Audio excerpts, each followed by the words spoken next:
जरा सोचो तुम्हारे पूरे शहर की जमीन अचानक नीचे धंसने लग जाए, और ये सब क्यों और कैसे हो रहा है ये कोई नहीं जानता। कहानी की शुरुआत होती है अमेरिका की एक छोटे से टाउन परफेक्शन से, जो 3 दिशाओं में पहाड़ों और चट्टानों से घिरा हुआ था और एक दिशा शहर की ओर जाती थी। फिर हम वहाँ रहने वाले 2 दोस्तों को देखते हैं। एक का नाम वैल था और दूसरे का अर्ल। वो गाँव के सारे इधर उधर के काम करने के लिए जाने जाते थे, जैसे किसानों के जानवरों पर नजर रखना, सीवेज सिस्टम साफ करना और कूड़ा दूर फेंक कराना। जब भी उन दोनों में कोई बहस हो जाती तो वो बच्चों की तरह रॉक पेपर सीजर्स खेलकर फैसला करते थे।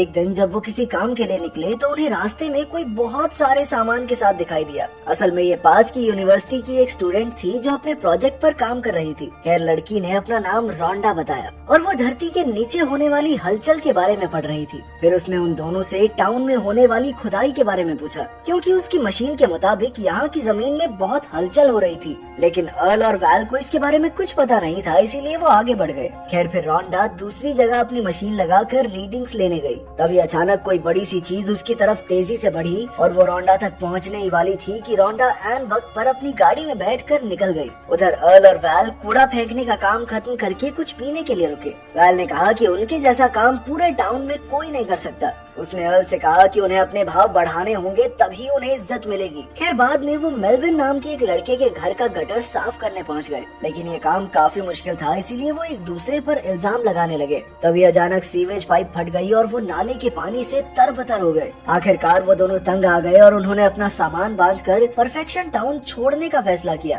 तब रास्ते में उन्हें नैन्सी मिली, जो अपनी बेटी मिंडी के साथ एक पॉटरी की दुकान चलाती थी। नैन्सी ने उन्हें 1 महीने का काम और साथ साथ मुफ्त का खाना पीना देने का ऑफर दिया, पर उन दोनों ने मन बना लिया था कि वो अब इस जगह पर नहीं रहेंगे, इसीलिए वो इनकार करके आगे बढ़ गए। इसके बाद रास्ते में उन्हें बिजली के टावर पर एक आदमी लटका दिखाई दिया। जब वो उसके पास गए तो वैल ने कहा कि ये तो टाउन का पियक्कड़ एडगर है। वो ना तो हिलडुल रहा था और ना ही किसी की बात का जवाब दे रहा था, इसीलिए उन दोनों ने उसे नीचे उतारने का फैसला किया। उन्होंने हर बार की तरह रॉक पेपर सीजर्स खेला और वैल की बारी आई। वो धीरे धीरे ऊपर चढ़ा और एडगर तक पहुंच गया, लेकिन फिर उसे पता चला कि एडगर तो मर चुका है, साथ ही उसके हाथ में एक राइफल भी थी। इसके बाद वो दोनों एडगर की लाश टाउन के डॉक्टर जिम के पास ले आए। जिम ने उसे देखकर बताया कि एडगर 3-4 दिन तक टावर पर ही रहा होगा और फिर डिहाइड्रेशन की वजह से उसकी मौत हो गई। ये सुनकर अर्ल और वैल सोच में पड़ गए कि आखिर एडगर नीचे उतरने की बजाय वहीं लटक कर क्यों मर गया। खैर, अब वो फिर से अपने रास्ते पर निकल पड़े, लेकिन फिर दोबारा उन्हें रुकना पड़ा, क्योंकि उन्होंने देखा कि किसी ने एक किसान की सारी भेड़ों को बुरी तरह मार डाला था। वो काफी घबरा गए और किसान को ढूंढने लगे,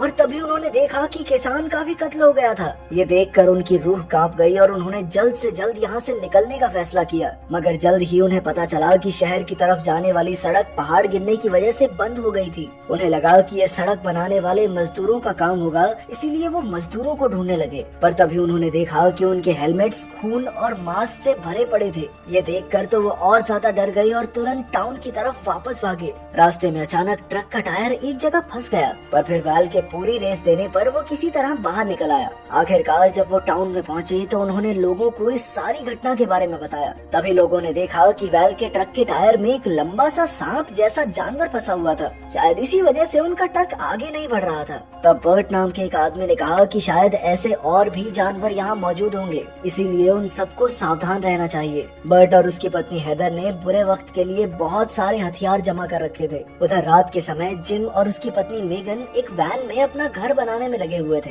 अंत में थक हार कर उन्होंने आराम करने का सोचा, पर तभी उन्हें जमीन से धुआं निकलता दिखाई दिया। मेगन घबरा गई, पर जिम को लगा कि शायद ये नेचुरल गैस है और वो पूरा जोर लगाकर जमीन खोदने लगा। पर तभी अचानक उनके पैरों तले की जमीन खिसकने लगी और किसी अनजान शक्ति ने उन्हें नीचे खींच लिया। मेगन ने अपने पति को बाहर निकालने की पूरी कोशिश की, पर एक सांप जैसा जानवर उस पर फुंकारे मारने लगा। मेगन इतनी डर गई कि उसने दौड़कर खुद को गाड़ी में बंद कर लिया, लेकिन इससे पहले कि वो गाड़ी चलाती पूरी गाड़ी ही जमीन में धंस गई। उधर टाउन में टेलीफोन के सिग्नल बंद हो गए थे और सड़कें भी बंद थी, इसीलिए वैल और अर्ल ने घोड़ों पर चढ़कर शहर से मदद लाने का फैसला किया। रास्ते में उन्हें जिम की वैन दिखाई दी, पर जब उन्होंने जिम और उसकी पत्नी को ढूंढने की कोशिश की तो कोई दिखाई नहीं दिया। तभी अचानक उन्हें जमीन के अंदर से रेडियो की आवाज सुनाई दी। उन्होंने मिट्टी हटाई तो देखा कि जिम की गाड़ी तो सीधा जमीन में धंसी हुई थी। ये देखकर उनकी सांसें सूख गई, पर अब उनके पास मंजिल की ओर बढ़ने के अलावा और कोई कोई रास्ता नहीं था। कुछ देर बाद वो एक रेगिस्तान के बीच पहुँचे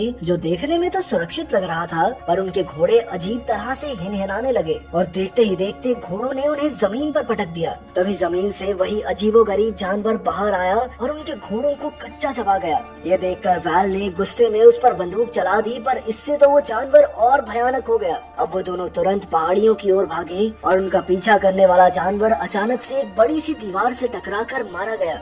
आखिरकार उन्होंने चैन की सांस ली और तभी रोंडा वहाँ आ गई। रोंडा ने जब जानवर को करीब से देखा तो वो समझ गई कि ये जमीन के नीचे रहता है और तो और उसकी आंखें भी नहीं थी। ये सुनकर वैल और अर्ल को काफी दिलचस्पी हुई और उन्होंने इस जानवर की लाश को शहर में बेचने का फैसला किया। पर तभी रोंडा ने उन्हें अपनी मशीन दिखाकर कहा कि यहाँ ऐसे और भी जानवर मौजूद हैं जो लगातार जमीन के नीचे घूम रहे हैं। तभी उनके नीचे की जमीन हिलने लगी और उन्हें एहसास हुआ कि वो जानवर उनकी तरफ ही बढ़ रहा है। अब वो तीनों तुरंत दौड़कर एक बड़ी सी चट्टान पर चढ़ गए जहाँ वो जानवर नहीं पहुँच सकता था। फिर उन्होंने जानवर के वापस जाने का इंतजार किया, पर जैसे ही वो जमीन पर पैर रखते थे जानवर वापस आ जाता। इससे तंग आकर वैल ने कहा कि कहीं ये जानवर उनकी बातें तो नहीं सुन रहा। तब रोंडा ने उसे समझाया कि ये जानवर जमीन पर हो रही हलचल को महसूस कर सकता है। अब उनके पास कोई और चारा नहीं था, इसीलिए उन्हें उस पत्थर पर ही रात गुजारनी पड़ी। फिर अगली सुबह रोंडा को एक आइडिया आया और वो तीनों डंडे के सहारे कूदकर अपने ट्रक तक पहुंच गए। जल्द ही वो परफेक्शन टाउन पहुंचे जहां सभी लोग सोच रहे थे कि उन्हें परफेक्शन टाउन छोड़कर चले जाना चाहिए, क्योंकि वो अजीबोगरीब जानवर उनकी ओर तेजी से बढ़ रहे हैं। रोंडा ने कहा कि उन्हें पहाड़ियों से होते हुए शहर चले जाना चाहिए।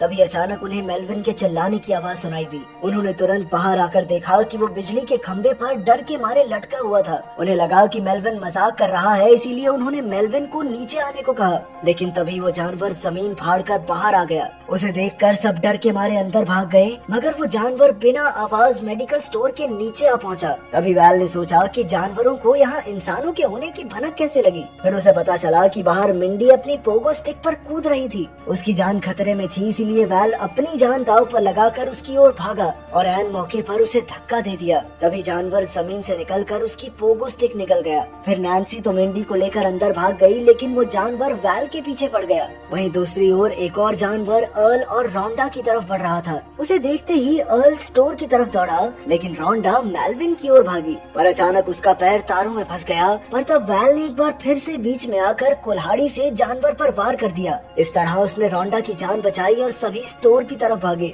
अब उन्हें लग रहा था कि वो सुरक्षित थे, पर तभी वहाँ के फ्रिज से जोरदार आवाजें आने लगी। अचानक वही भयंकर जानवर जमीन फाड़कर बाहर निकला और एक आदमी को कच्चा चबा गया। जल्द ही वहाँ और जानवर आ गए और सब डर के मारे स्टोर की छत पर भागे। वहीं बर्ट और हेदर ने सबको छत पर देखा और अचानक जानवर उनके घर की दीवार तोड़कर वहाँ भी आ गया। पर वो इसके लिए तैयार थे और उन्होंने अपनी बंदूकों से गोलियां चलाकर उसे मार डाला। अब सिर्फ 2 जानवर बाकी थे। लोगों ने बर्ट और हेदर की बहादुरी पर खूब तालियां बजाई, लेकिन जल्द ही इन जानवरों ने इमारतों की नींव हिलाकर उन्हें तोड़ना शुरू कर दिया, जिससे कई लोगों की जान चली गई। तब अर्ल ने बुलडोजर में वहां से भागने का प्लान बनाया। अब उसने जानवरों का ध्यान भटकाने के लिए खाली ट्रैक्टर को चलाकर दूसरी ओर छोड़ दिया और खुद छत से कूदकर बुलडोजर की तरफ भागा। मगर जल्द ही ट्रैक्टर पलट गया और अब अर्ल पूरी तरह इन जानवरों से घिर चुका था। तभी रोंडा ने पास की एक पाइप फोड़कर जानवरों का ध्यान भटकाया और जल्द ही जानवर पानी की ओर मुड़ गए। मौका पाते ही वैल बुलडोजर पर चढ़ गया और फिर टाउन के बचे हुए लोगों को साथ बिठाकर शहर की ओर निकल पड़ा। अब सभी खुश होकर जश्न मना रहे थे कि अचानक रास्ते में बुलडोजर भी जमीन में धंसने लगा।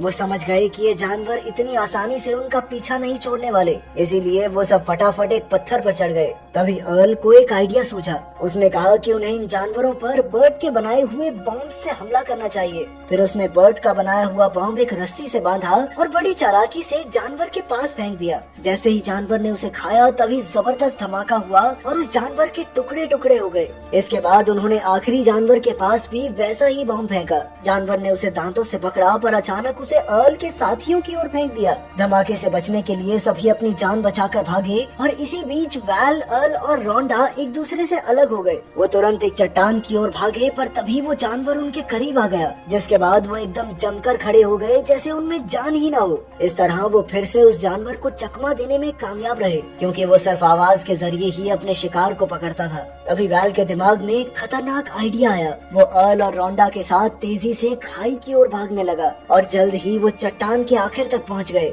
अब वो जानवर तेजी से उनकी ओर बढ़ रहा था। तभी अर्ल और रोंडा तो साइड हट गए गए मगर वैल वहीं खड़ा रहा। जब वो जानवर उसके बिल्कुल करीब पहुंच गया तो वैल ऐन मौके पर दूर कूद गया। वो साइड में दौड़ा और वो जानवर